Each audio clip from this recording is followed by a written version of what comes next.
নগেন চুতীয়া, ধ্ৰুৱ গগৈ, পৰাগ শইকীয়া, ৰাজীৱ বৰা, ৰাজেন বৰা, সীমান্ত গগৈ, প্ৰশান্ত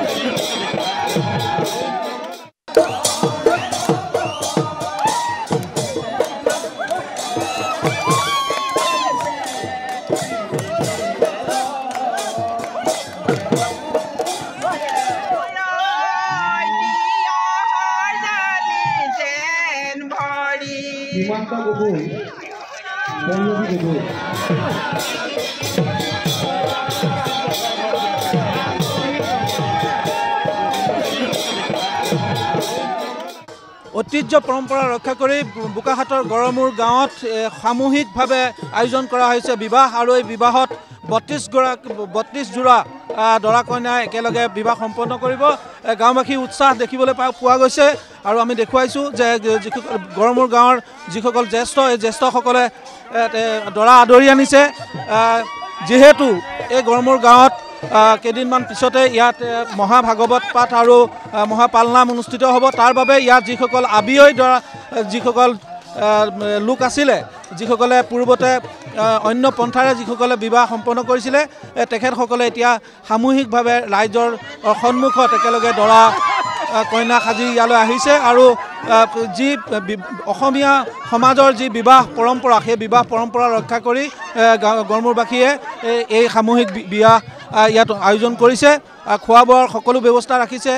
যিসকল গাঁওবাসীয়ে নহয়, এই বোকাখাট অঞ্চলৰ যথেষ্ট সংখ্যক লোকৰ সমাগম হৈছে। 32 জোৰা দৰা কইনাই একেলগে এখন ৰভাৰ তলত এই বিবাহ সম্পন্ন কৰিব। গতিকে আমি যিসমূহ দৰা আছে, যিসমূহ আয়োজক আছে, আমি তেখেতসকলৰ সৈতে কথা পাতিবলৈ চেষ্টা কৰিম। মই অমৰক দেখুৱাবলৈ অনুৰোধ কৰিছোঁ পৰিৱেশটো।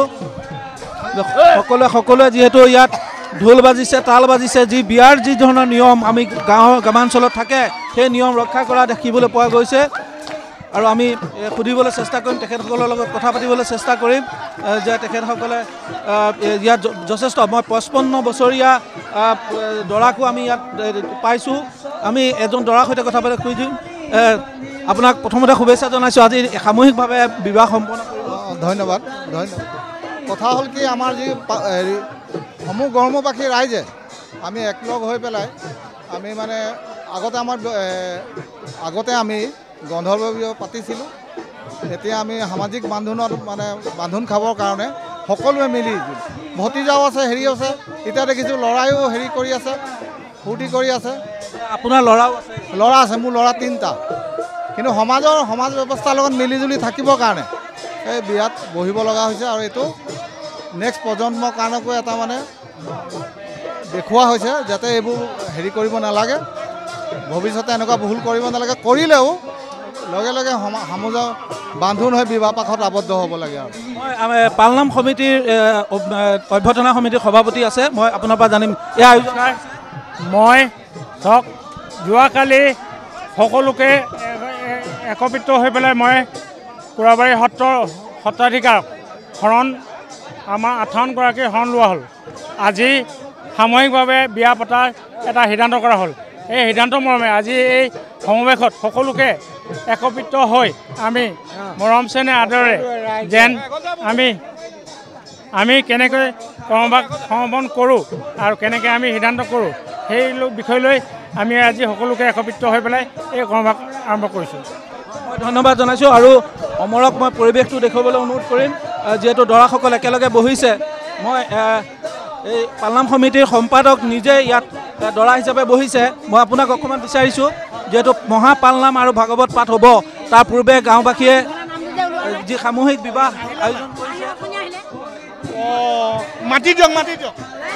যিহেতু বিবাহ সম্পন্ন হ'ব একেলগে 32 জোৰা দৰা কইনা একেলগে বহিছে ইয়াৰ উদ্দেশ্যটো কি আছে হয় আমি বোকাখাট মহকুমা পালনাম সমিতিৰ অন্তৰ্গত আমি গড়মূৰ বৰনামঘৰত অহা 15 মাৰ্চৰ পৰা মহাপালনাম আৰু ভাগৱত অবিৰত পাঠ ইতিমধ্যে আৰম্ভ হ'ব সেই অনুষ্ঠানৰ লগত সংগতি ৰাখি আমাৰ গড়মূৰ অঞ্চলৰ প্ৰায় 32 জোৰা দৰা কইনাই আমাৰ ৰীতি নীতি পৰম্পৰা অনুসৰি বিবাহ কাৰ্য সম্পন্ন হোৱা নাছিল সেয়েহে আমি আমাৰ পৰম্পৰা অনুসৰি আমাৰ যি বৈদিক নিয়ম অনুসৰি আমাৰ বিবাহ কাৰ্য সম্পন্ন কৰিব লাগে তেতিয়াহে আমাৰ সমাজৰ যিটো ব্যক্তি হিচাপে গণ্য কৰা হয় তাৰে নীতি অনুসৰি আজি আমি ইয়াতে 32 জোৰা দৰা কইনা আহিছোঁ বৰ আনন্দৰে ৰাইজে এই অনুষ্ঠানভাগি আগবঢ়াইছে আপোনালোককো এই সুযোগতে আমাৰ তৰফৰ পৰা শুভেচ্ছা জ্ঞাপন কৰিছোঁ ধন্যবাদ জনাইছোঁ যেহেতু গড়মূৰত এক মহাপাল নামৰ আয়োজন চলিছে আৰু তাৰ বাবেই আবিয়ই যিসকল দৰা কইনা আছিল যিসকল গৃহস্থ আছিল তেখেতসকলে বৈদিকভাৱে তেখেতসকলে পৰম্পৰা ৰক্ষা কৰি ধৰ্মীয় ৰীতি নীতিৰে তেখেতসকলে সামূহিকভাৱে এনেধৰণে বিবাহ কাৰ্য সম্পন্ন কৰিছে